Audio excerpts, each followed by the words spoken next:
आज आमचं गोल्डन निघालो आंबे काढू. चंपे आणि गोल्डन दोघाही जण धावतात नुसती दुडू दुडू.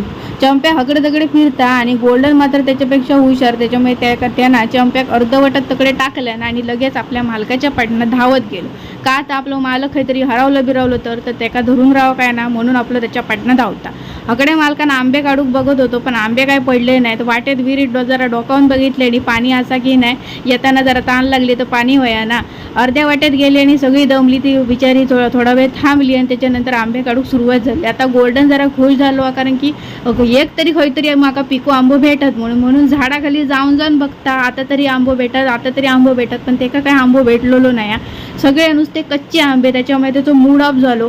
नंतर म्हणालो की मरांदे पिके आंबे नाही ते नाही, पण आता फणस तरी माका पिको देवा म्हणून तो नंतर फणसाच्या झाडाखाली गेलो. पण फणसाच्या झाडाखाली पण त्याका पिको फणस नाही, सगळं आपलं कच्चो. त्याचं आपलं सगळं मूड ऑफच झालं. आता काय उपयोग.